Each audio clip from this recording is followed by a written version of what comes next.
Modern life. Between careers, kids, and health, it can be mayhem.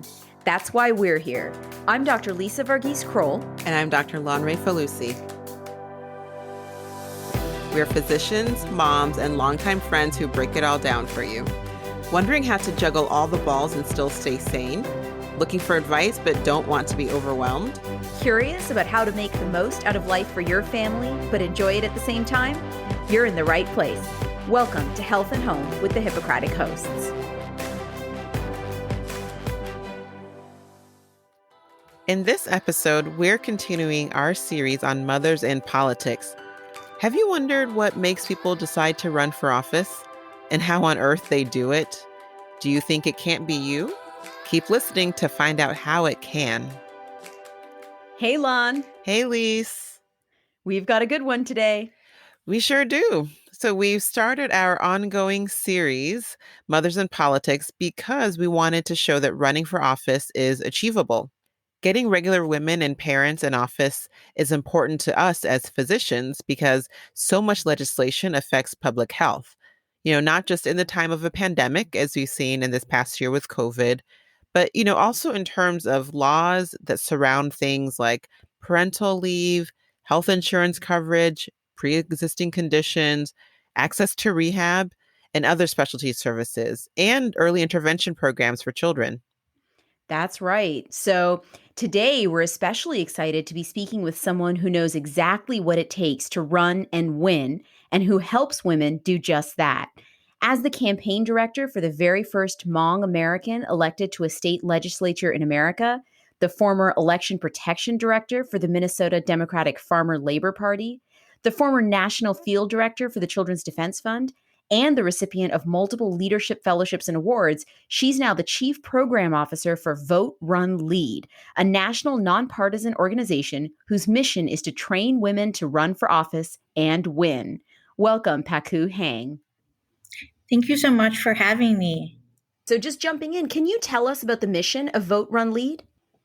Absolutely. So Vote Run Lead trains intersectional, anti-racist, reform-minded women to run for public office and to win. And our mission is to unleash the political power of women as voters, as candidates, as leaders to create and sustain an equitable democracy. We envision a country with women as the majority of office holders at every level of government, forging the democracy that we all deserve. I love that mission. It's so powerful. It's so Absolutely. powerful. Yeah. And so then tell us a little bit more. We listed your accolades and we want to hear more about who you are. How did you get involved with Vote, Run, Lead and in general with this movement? Sure. So back in 2007, I was living on the east side of St. Paul in the state of Minnesota. It's a neighborhood that I grew up in, and I was seeing a lot of things that I just felt could have been better for the folks in the community. And so I decided to run for city council. And at that time, I really needed help. And it was the folks at a nonprofit called the White House Project that I was able to reach out to. They gave me training. They put me into this debate boot camp. The staff were so supportive of me. And unfortunately, when I lost, they were the ones who literally picked me up and called me every day and forced me to kind of get back into the world of politics. And so I got involved in the White House Project back in that 2007. But the organization itself, the White House Project, it evolved. And when it actually decided to spin off its political program, that political program became Vote, Run, Lead. And so that's actually how I got involved. And I actually was one of the co-founders of Vote, Run, Lead. That's incredible. So you personally had experience as one of the women that was helped and assisted. Absolutely. Wow, that's so great. So especially having had that experience yourself, why do you feel like it's important for regular people, non-Kennedys, to run for office? I think that's such a good question because our democracy is supposed to be a representative democracy, right? But unfortunately, and I think especially for the two of you and myself, as women of color, we know that's not the reality. So we know in theory the United States is supposed to be a representative democracy, but the reality is that regular people are not running. And if they're running, they're not winning. And all we have to do is look at who makes up our US Congress to see that disparity, right? So we think about like people of color. People of color make up almost 40% of the population in this country, but we represent only 23% of folks in Congress, right? You look at women, women make up more than 51% of the population in the country. We represent 26.5, barely 27% of folks in Congress. And then you look at millionaires. Millionaires make up just 8% of the population in the United States, yet they make up more than 51% of folks in Congress. And so this disparity tells us that regular people, people who are living their life, who have children, who are struggling, those folks are not the ones who are in positions of power. We also know that specifically when it comes to women, women have so many barriers. And, I have to tell you, honestly, I'm amazed that even in 2021, I still have to remind folks, oh no, there are barriers for women to run for public office, right? Those barriers include, number one, lack of access to networks, political networks, right? Because the people who have access to political networks often, and I think this is a little bit just human nature, they often can relate to people who are like them. So if you're, and these folks traditionally are white, heterosexual, wealthy men, right? And so if you're a heterosexual, wealthy white man, and you look at two candidates, and one is this like Black woman who's an organizer from, Dorchester, one of the suburbs, one of the neighborhoods in Boston, and she's a community organizer. And then you've got this like up and coming Harvard graduate who studied urban studies. You're going to look at those two people and you're going to say, well, I think that Harvard graduate is really viable. Even though the Black female organizer has been in the community, right? Because the people who have access to power are seeing themselves in, the folks that could potentially be candidates. And so women continue to struggle because we don't have access to those political networks. And because we don't have access to those political networks, we don't also have access to those political networks' money. Right? Because those networks are the ones that funnel, money or fundraising into viable candidates. And then number three, women continue to struggle with time.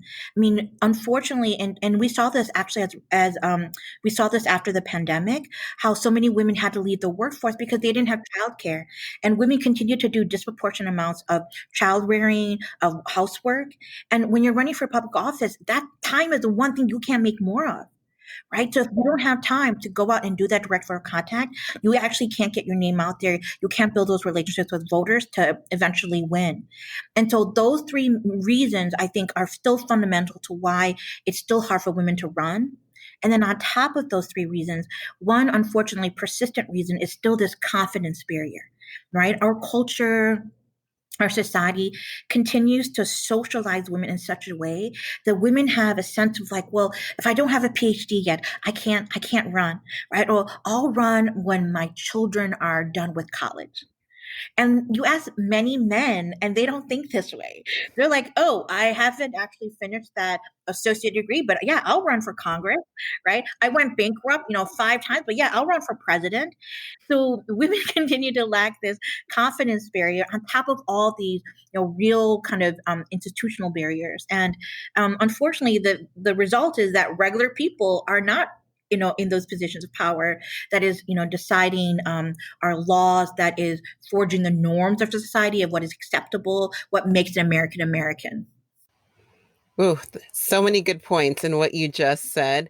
And I think that goes even beyond politics when it comes to that piece around confidence, especially. You're absolutely right. We hear that in the healthcare field. I'm sure it happens in, the private sector and everywhere where women feel like they need to reach a certain pinnacle before they can ask for more or before they can run for something.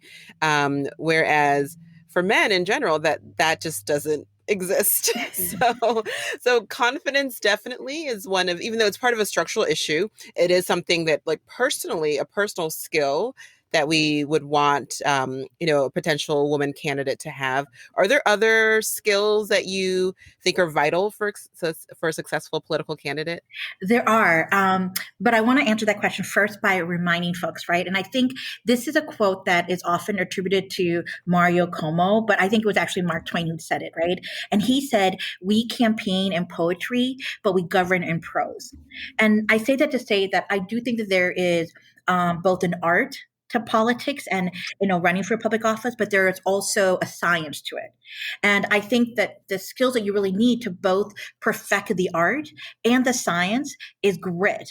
And I was really struck by this because there was a professor, right, from the University of Pennsylvania, Angela Lee Duckworth, who had done a lot of research on grit. And I was just so intrigued when I watched her TED Talk, because she was basically saying that, grit is like a person who has grit is someone who's really tenacious, someone who's hardworking, someone who actually can defer gratification. They can work hard and know that there's a reward, but it's not going to be an immediate reward. It's someone who's curious and someone who has a growth mindset. And I often think about that as someone who's optimistic, right? Like maybe they're losing, but they're like optimistic. I can still win the fifth time I run. And when I was listening to Professor Duckworth, I was thinking these are exactly the skills that I have observed the women who have them are the ones who have been very successful, right? They are tenacious. They are hardworking. They do have this curiosity around learning and a growth mindset. And I think the literature around grit has evolved even more, where researchers have identified 5 key characteristics of grit that include like courage, being conscientious, perseverance, resilience, passion. And so I feel like obviously those are really amazing attributes or values.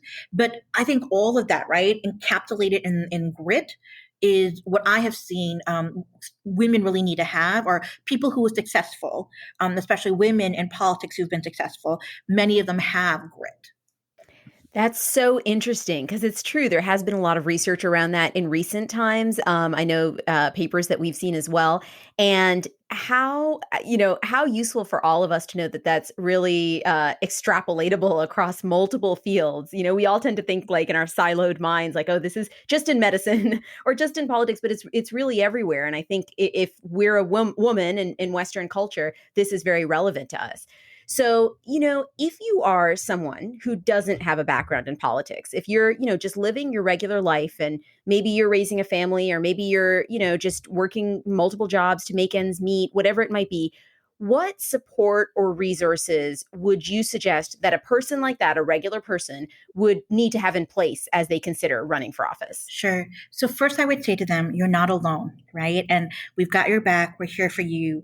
Visit our website, sign up. We have tons of resources in multiple ways, right? Whether it's like a one-to-one coaching, whether it's a worksheet you can work through, whether it's, just a video to watch, we have wonderful resources to support you. You're not alone, number one.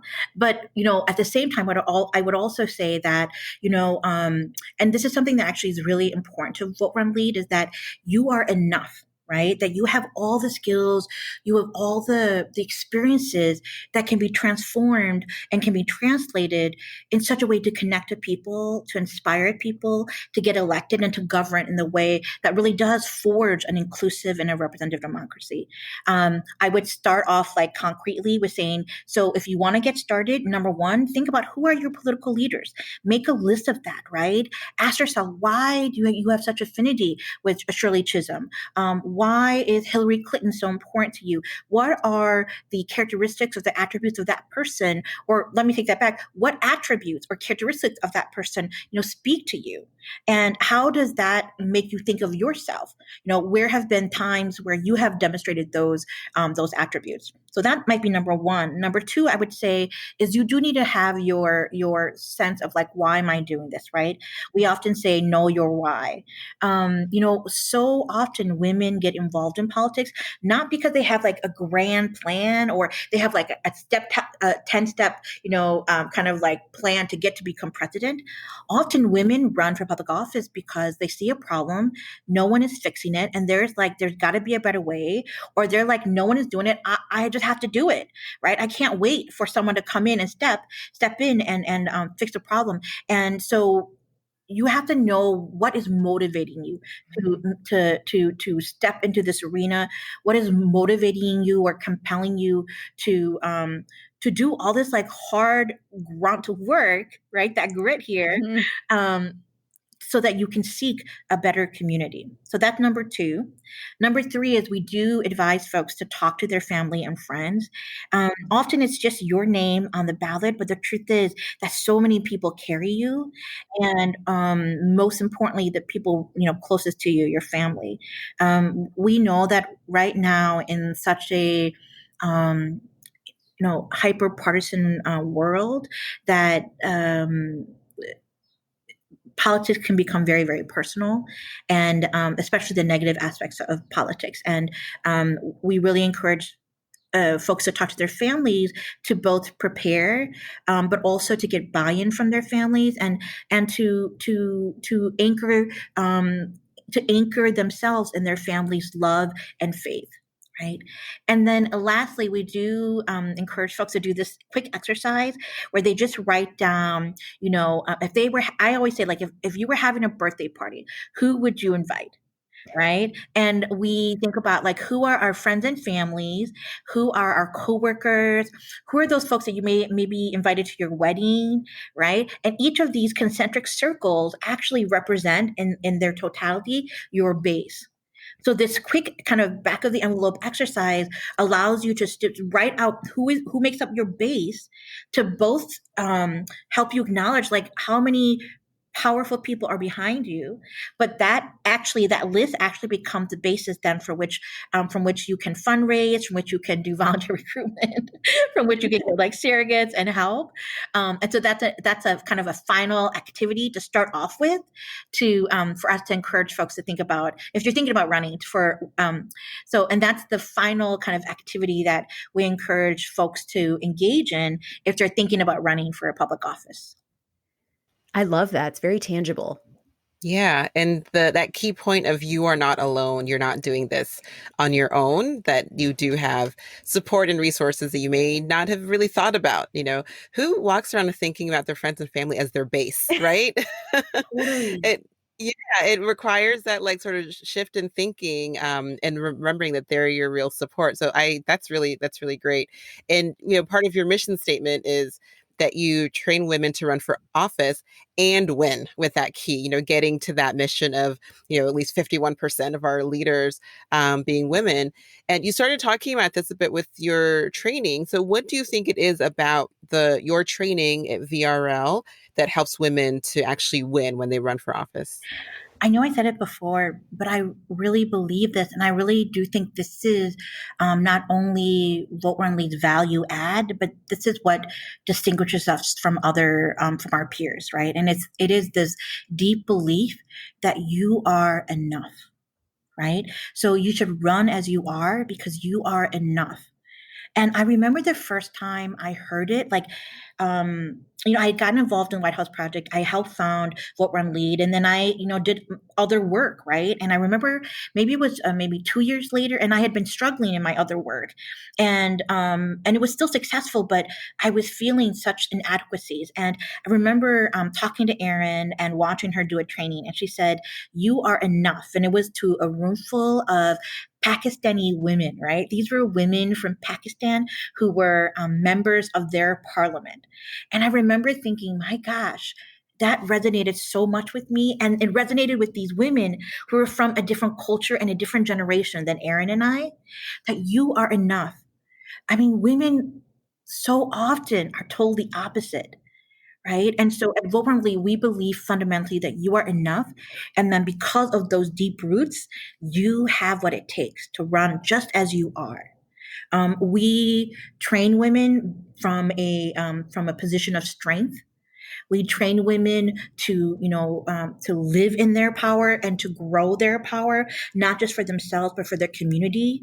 Because so often women's perspective, their framework is community oriented. It is the most vulnerable among us oriented, right? We know in stories and studies over and over that even the way the women govern, they govern differently than men. They're more collaborative. They're more bipartisan. They're more civil towards each other. They focus on public policies that lift up the most vulnerable or the weakest among us, right? And all of that is because women, you are enough. Your experiences, your framework, your the way that unfortunate society has socialized you, that you are enough to do all these like really important, to not only to do but to face all these really important challenges. That really does resonate. I mean, kind of gives me chills. And one of the earlier things you said that really resonated too was the fact that our population is 51% female, but our elected officials are 51% millionaires. Wow. I did not know that second figure. So, for someone who might be listening and has never thought of themselves as a potential political candidate, because that's who we see are these millionaires that we don't fit in with, what would you say to them to get them to consider the possibility? So I would ask them if they could just think about maybe their own life, their own family, maybe in their own neighborhood. What is something that they see that doesn't make sense to them? So it can be like that disparity we just talked about in the millionaires. Maybe it's something like in my neighborhood, there are no grocery stores. But I know if I drive, 25 minutes to the suburbs, there are like three big box grocery stores or three like co-ops or high-end grocery stores in the same kind of mall. Why is that? Right? Or you can ask, like, if you look around your neighborhood, why don't you look at the housing stock? Ask yourself, why is the housing stock the way it is here, right? Or maybe look at the bus routes compared to the rampant transit system. Why is that the way it is? Ask yourself in your community, how do people make money in our community? Are most of the places where people make money, are they in the community or are they outside the community? Right? When you begin to ask what we call these community mapping questions, you begin to see how things are. And just simple questions like, okay, in my community, who are the gatekeepers, right? Who are the people that the media always calls? But are they the same people as the people who know the real stories, what we call the storytellers in our community? When you see, breakages, right? When you see that these answers are not the same, then that is when you investigate why is that the case. And the oftentimes the why is not something that number one is visible or tangible. Oftentimes it's through space and time that these things came to be, so that right now we don't recognize them, we can't pinpoint them. And when you see the way that things are, and you think, why is that the case, and why do some people have so much and some people don't? Then, if you feel inclined to, if you're angry at that, like the answer, those are the spaces you have to jump into, because those are the spaces where your participation in democracy, in government, and in the political process matter the most. That's so important and something that I feel like we've talked about before. Like, it's so important for us to know the history of why things are the way that they are, that it's not a coincidence that you find more Black and brown people in the city or in areas of poverty and more white people in the suburbs where people are more well-to-do. There were redlining laws, zoning laws that led to that. Same with grocery stores and even like pharmacies and hospitals, right? And I think sometimes we forget that. You look around and, oh, this is just how things are. No, there were policies and people that led to things being the way that they are.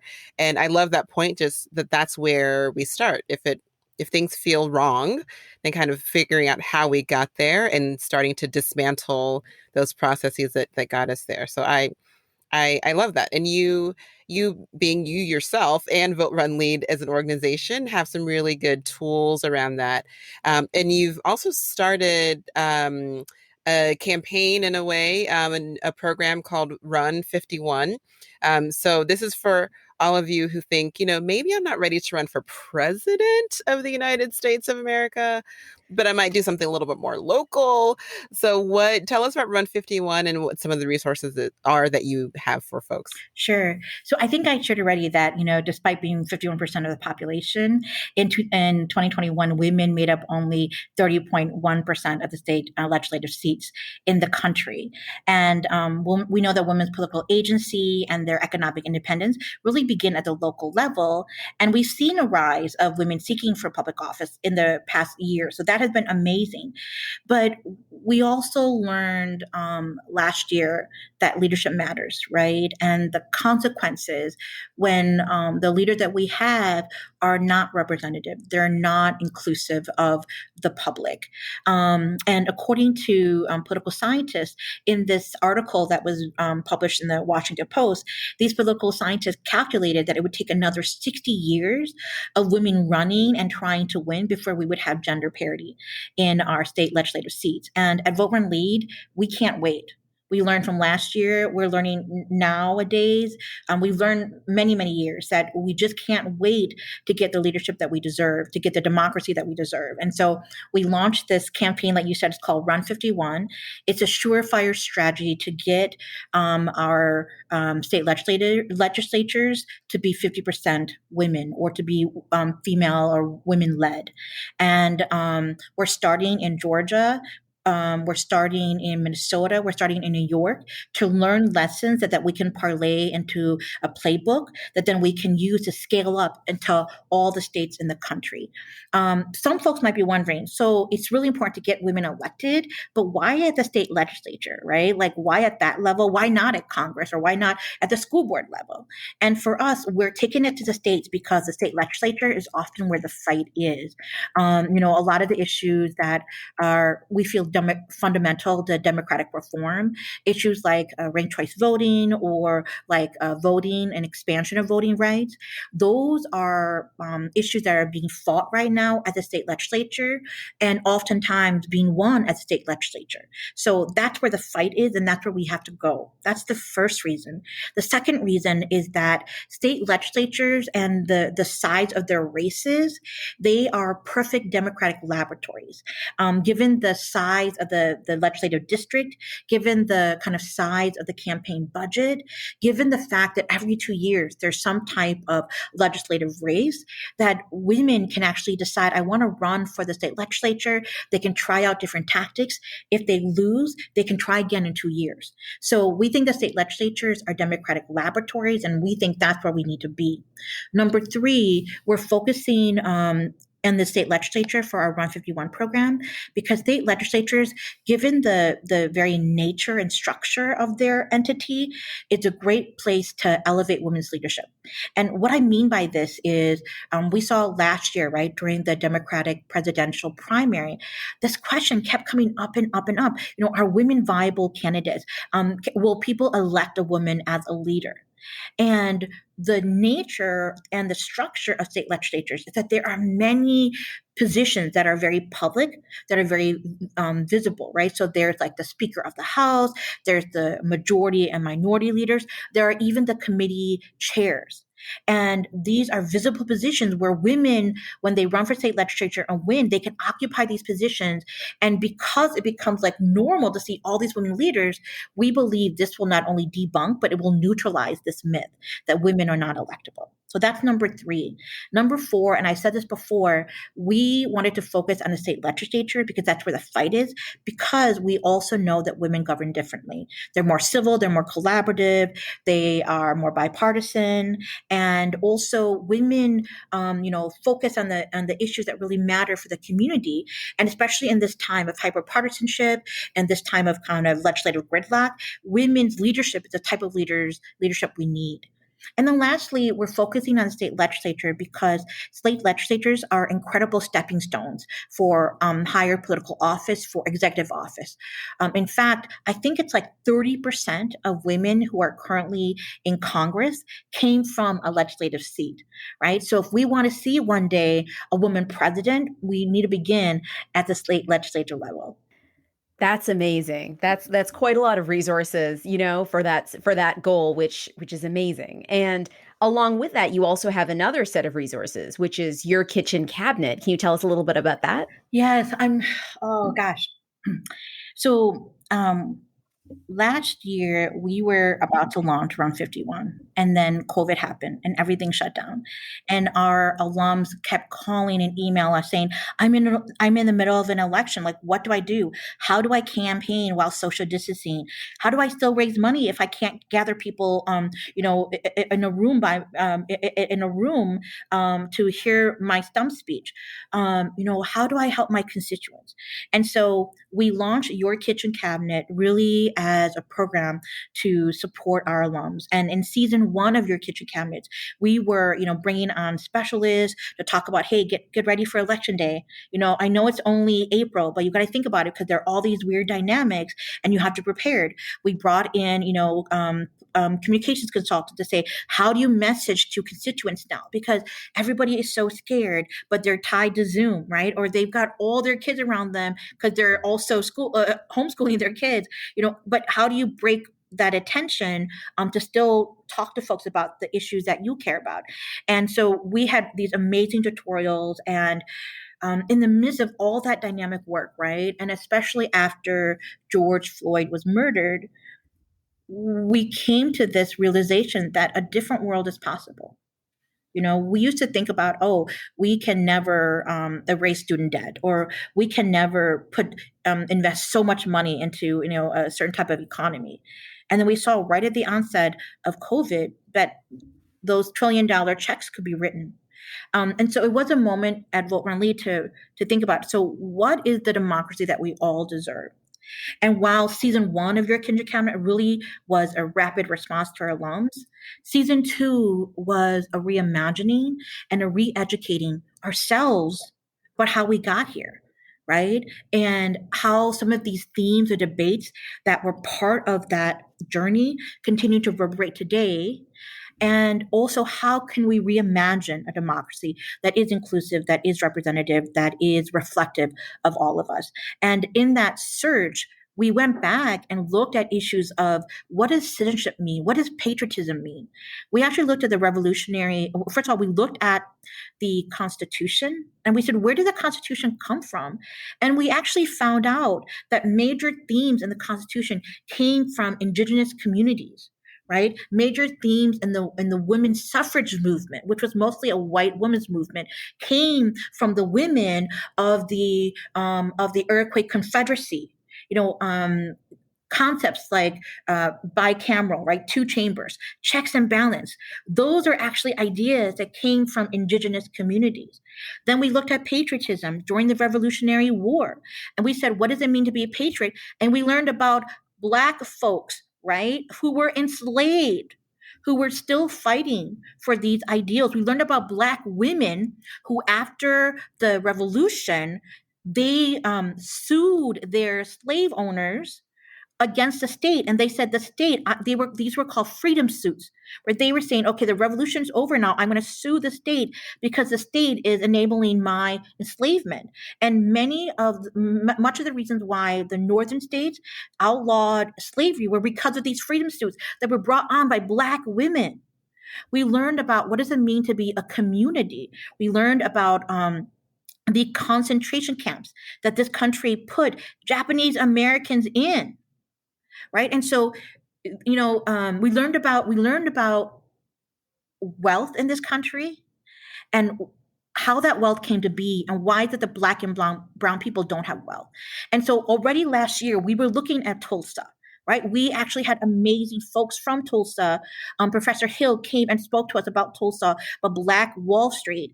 And we learned about cooperatives and the movement of cooperatives and mutual aid societies in the Black community and the Latino community and the Asian American community. So it was almost like we relearned American history, but from the perspective of people who lived it, from a reflective and inclusive perspective, and it blew us away. It blew our alums away.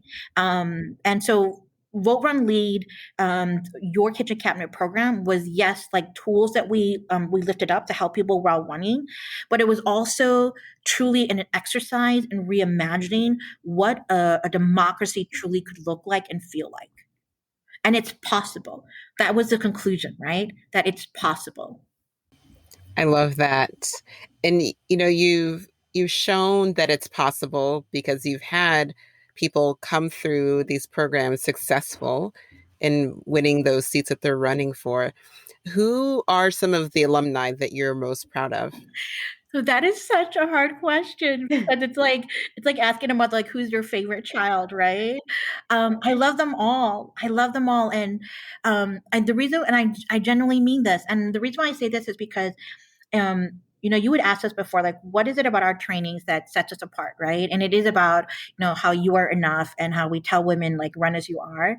But historically, Vote Run Lead has always been the place too where the underdogs have come, right? Most times, people who come to us who have like all the money or they have all the political help that they need, they don't really see the value in something like a Vote Run Lead. So often it's the underdog, it's the folks who don't have a chance who come to us. And while not one person is like my favorite, I value it humbles me when women who are still considered the underdog have like a belief in themselves, a belief of like a better world, and they come to us. And like, I feel so honored to be a partner to walk along that journey. I think that's so powerful. So while it's not like one person, one of the traits that I love the most about a lot of our alums is this idea of like, just this tenacity, this sense of like, I things can be better and I can be a part of it. That's great. I'm so happy to hear that is, that sentiment is prevalent and growing. Is there anything else that you'd want to share with us that we didn't ask already? I would like to say that there is hope, right? That in this year that definitely feels like the Pandora's box. We have to remember that at the end of the box, at the bottom of the box was hope, and that we are the hope. We are the hope. We are we are the dreams that our ancestors dreamt, even when they were in chains, right? Both literal and figurative chains. And I hope that people just don't forget where they come from, and be brave and bold and hopeful in walking into this better and more possible world. That is wonderful. And I think even beyond running for office, those are just beautiful words just to live by, but in the time that we are right now. I think that, that optimism that you carry and that you bring forth, that's just, you've left us speechless, or left me speechless. It's just beautiful for life. So thank you, Pakou. Thank you so much for joining us, for sharing your wisdom, for sharing your experiences, for sharing the resources through Vote Run Lead. And we hope that our listeners are just as inspired as we've been to run for office, or at least just to dip their toe in the water and think about what might be possible, and to run with that optimism. So thank you so much. Thank you for having me, you two, and thank you for doing this podcast and sharing not only the wisdom but sharing this news and giving a space for people to talk about these issues. So thank you. Thanks so much to Pakou Hang, Chief Program Officer of Vote Run Lead, for chatting with us today about the important work they do to make running for office accessible to every woman. If you're inspired to see how you could make a difference in politics, visit our show notes at hippocratichosts.com to find out more about VRL's mission and to see a list of their alumni who have successfully won their elections. So thanks so much, everyone. We always appreciate your listening. Please follow us on Facebook, Instagram, and Twitter. If you like what you hear, please subscribe and review us on Apple Podcasts, and tell a friend about the show. We'll talk to you soon. Thanks for listening to Health at Home with the Hippocratic Hosts. Remember that all views expressed here are our own, not our employers, and all content is for informational purposes only and should not be construed as medical advice, nor the establishment of a doctor-patient relationship. Always consult your own physician or healthcare team for any medical issues. If you enjoyed this episode, please rate us, subscribe, and tell a friend. And check out our website at www.hippocratichosts.com for show notes on this and all our episodes. Can't wait to chat with you next time.